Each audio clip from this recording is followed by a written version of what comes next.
अरे बोलो जम के, दुख। सोचा था एक वॉशिंग मशीन लेकर आ जाती हूं, कपड़े जल्दी धुल जाएंगे, सुख मिलेगा, थोड़ी शांति मिलेगी, थोड़ा सा काम निपटेगा।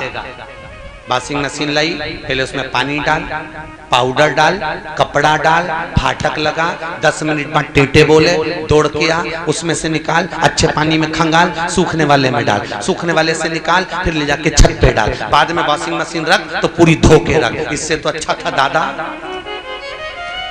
हाथ से पछीट लेती, सरफ भी गया, पानी भी गया, जगह भी गई और पैसा में आग भी लग गई। सुख देखा, क्या मिला? अरे बोलो जम के, दुख। तुम जिन जिन वस्तुओं में सुख ढूंढोगी उसमें दुख मिलेगा तुमको, केवल दुख।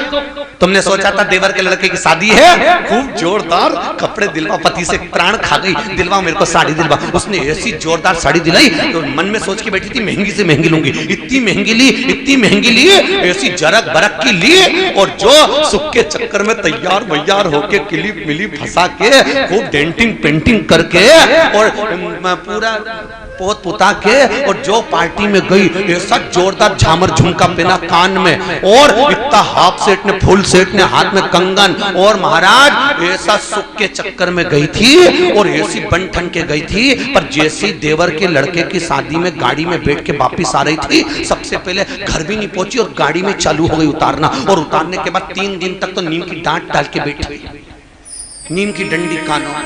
पति बोल रहा कुछ पहन नहीं रही, आग लग गया, बस सुख के चक्कर में दुख मिल गया। सुख के चक्कर कई करे ऐसा। छोटा सा मकान था, सुख था, सोचा थोड़ा बड़ा बना लूं, 2-3 कमरा और ऊपर और ऊपर और ऊपर, और इतने कमरे बना लिए।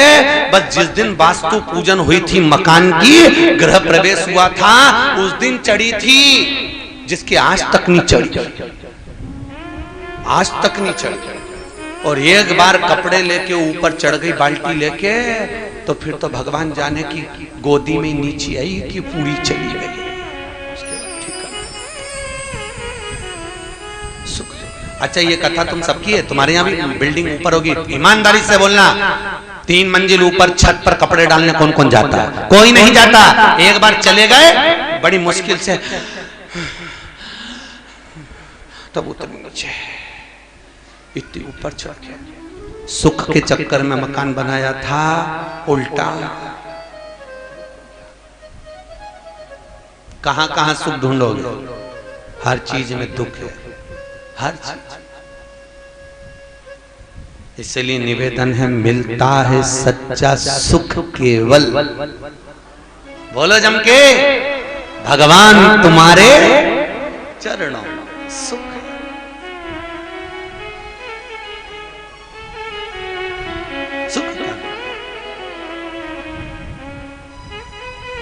अब एक सेठ जी ट्रेन में सफर कर रहे थे,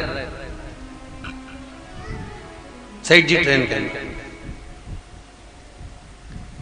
उसी ट्रेन में एक संत बैठ गए, उनका भी रिजर्वेशन था, सेठ जी का भी रिजर्वेशन था। सेठ जी ने अपनी पत्नी से बोला, बताओ संतों को, ये बैरागी त्यागियों को क्या मतलब एसी कोच में बैठ के जा रहा है, इनको तो लोकल में जाना चाहिए। सामान लिया है, बैग नीचे रख लिया, ऊपर रख लिया, संतों को क्या करना है? वो पत्नी से बड़बड़ कर रहे हैं, संतों को फालतू के, बताओ इतना, संतों को कोई मतलब नहीं होना चाहिए, संत तो बैरागी होते हैं, संत तो त्यागी होते हैं, इनको क्या मतलब एसी कोच में जाने से, इनको क्या मतलब इतना सामान लेकर जाने से। आखिरी में नहीं दिया गया तो सेठ जी ने उन संत से कह दिया, क्यों महाराज जी कहाँ जा रहे हो? महाराज जी बोले हरिद्वार जा रहे। अच्छा, तो आप लोगों को तो लोकल में जाना चाहिए, एसी कोच से मतलब क्या? तुमको एसी और बिना एसी के बिना कूलर के मतलब क्या? और दूसरा, तुमको तो संत हो, तुम्हें इतना सारा सामान, इतना सारा कपड़ा लगता है, इतना सारा बैग अटैची लेकर जाना ही नहीं चाहिए। तुम तो संत हो, तुम तो बैरागी, तुम तो त्यागी, और त्यागी का मतलब ही होता है कि 2 मिनट में सब कुछ त्याग दे। तो तुमसे तो अच्छे हम, सेठ जी बोले, तुमसे तो अच्छे हम।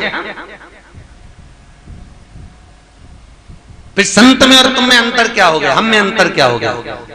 संत बोले अंतर बताएंगे कि तुम में और हम में अंतर क्या है, बताएंगे।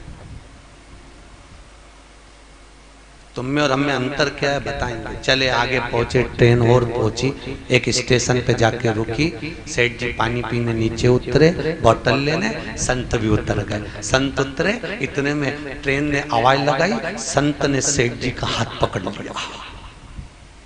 ट्रेन चलने, अरे छोड़ो, नहीं छोड़ो, ट्रेन चल दी है, नहीं। ट्रेन चल निकल गई। सेठ जी रोने लगे, मेरी पत्नी बैठी थी, मेरा सामान रखा था। संत बोले बस सेठ जी, तुम में और मुझ में यही अंतर है, हम 1 मिनट में सब त्याग सकते हैं और तुम्हें त्यागने में समय लग सकता है।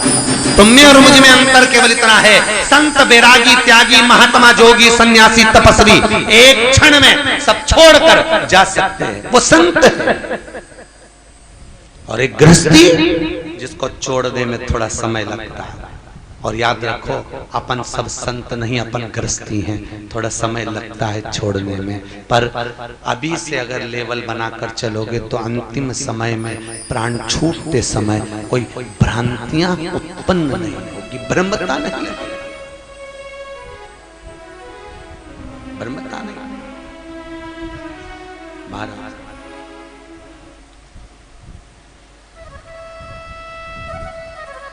ब्रह्मता ना, यह शास्त्र